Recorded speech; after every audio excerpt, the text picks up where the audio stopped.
Hi, everybody. This is Dave Whiteford. I'm the campus president of Fortis Institute, Port St. Lucie campus. I have another interview today. I'm going to be interviewing Michelle Brennan. She just passed her NCLEX yesterday and is now a licensed RN. So sit back and enjoy the interview.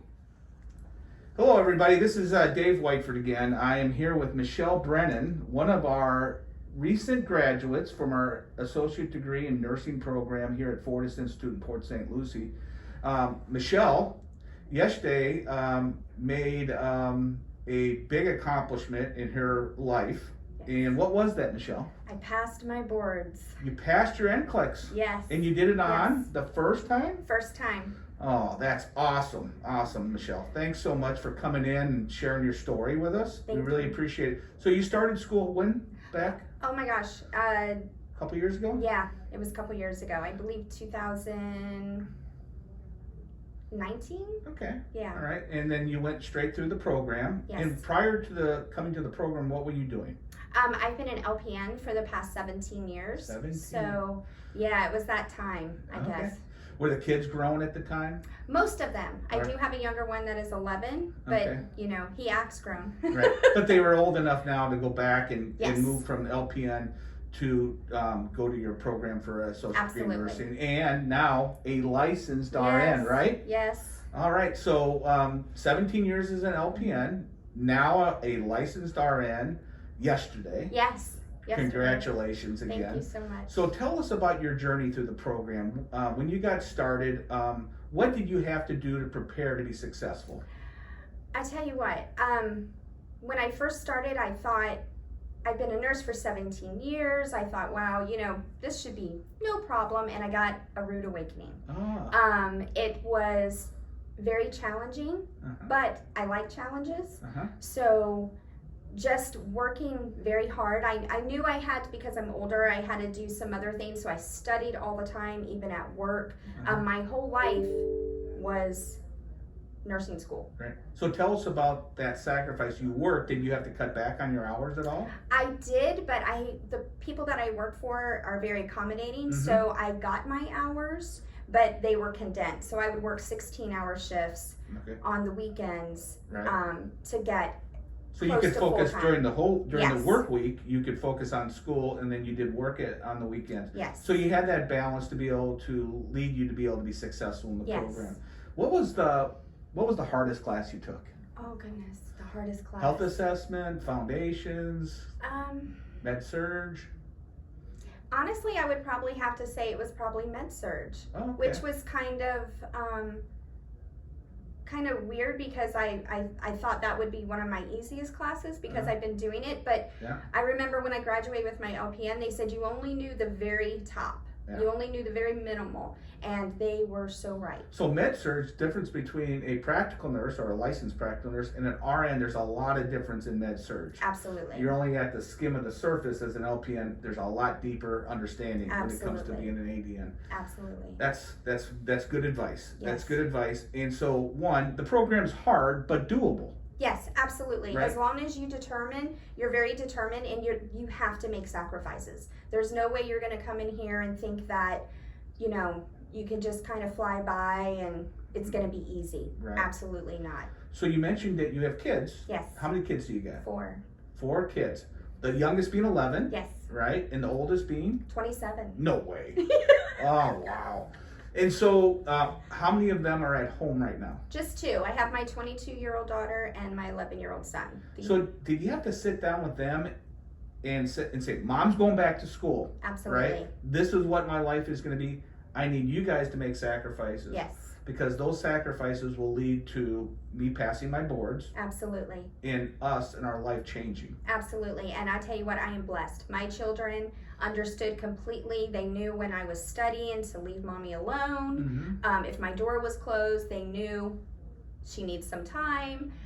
They knew how I didn't really have test anxiety. My anxiety came right after the test, the unknown of, oh gosh, what did I, and so my kids knew, mom took a test today, let's give her some space. Right. But right. blessed. So it's a whole family affair. Absolutely. When you go back to school. You've got to have everybody's buy-in. It means that you're going to have to sit down and communicate with them so they understand. You have to. Right. You have to, because you're not going to, me and my kids, I used to go on trips all the time, Yeah. Do things like that. And those are on hold for a couple of years. Absolutely. And would you say it's a good payoff? What you got yesterday? Gosh, absolutely. Yeah. I am, elated. I'm usually not speechless, and I don't even have words for it. Oh, that's awesome. Yes. So tell us, there was a process after you graduated. You're not done when you graduate. You figured that out, right? Yes. And then there was a process that you had to go through, what we call our post-grad engagement, right? Yes. So tell us a little bit about that, if you could. What you had to do. You had to spend time, right? Mm-hmm. You met with either Dr. Rivera, Lisa Rivera, or Dr. Lou, or Dr. Brown. Yes. And you went through predictors, right? Yes. And you had to do UWorld, right? Yes. Tell us a little bit about that. We did UWorld while I was in school. When we got out, we did the Hearst. Okay.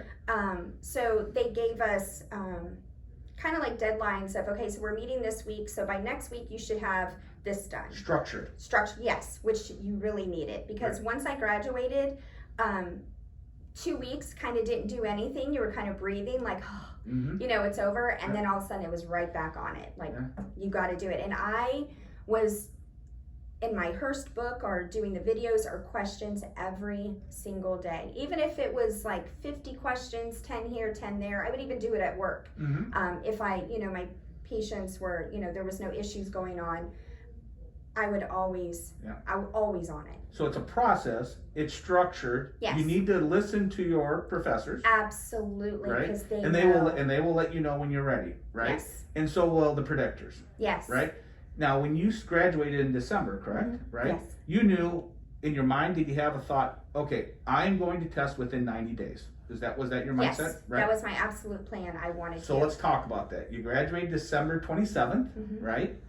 You went through all this predictor, Hearst, all that stuff. Got the okay from Dr. Lou and Miss Rivera, and then you tested March 2nd, which to me, that's about 2 months. Yes. Right? Maybe a little over. Maybe it's 9 weeks, right? Isn't that interesting?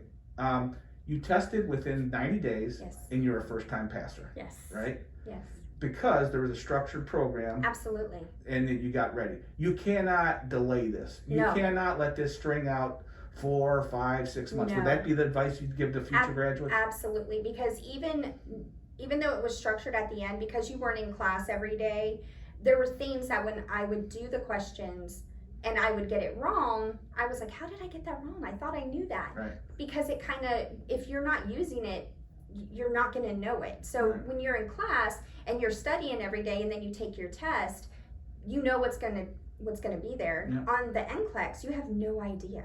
Right. No idea. Right. So it was kind of, oh my gosh, you just having to study everything. What part do I study? Do I study this? Practice your math questions, everything like that. So you have to have structure. If you think you're just going to kind of, I graduated, I'll take it in a few months, it's going to be bad news probably. Well, taking it in a few months probably works. Could work for you. I'm talking about, because like I've heard 6 months later, 8 months later. Absolutely no. Because if you let it go there, I'm going to tell you, the statistics say that your chances of passing that first time after 90 days starts going down.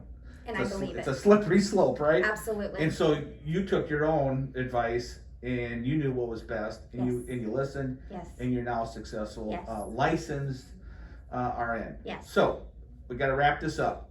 So tell us, what's the next step for you? You don't know, you're investigating, right? Right, but I know I am hopefully starting my BSN with Denver in April. And then right now it's kind of like you get your RN and doors just kind of open for you. Yeah. So I don't want to make the wrong decision. So I'm going to sit back and really think about what I want to do. Okay. Is your current employer that you work as an LPN now, you're an RN, are they going to have you work as an RN or still? Yes. Okay. Yeah. So you have your continued employment. Yes. But you can go out there and you can shop around and decide what you really want to do. Yes. Man, life is good, isn't it? It's so good. Oh, So good. so happy for you, Michelle. Thank you. Thanks so much for coming in. Thank you so much. Really appreciate it. Thank you. Thanks so much.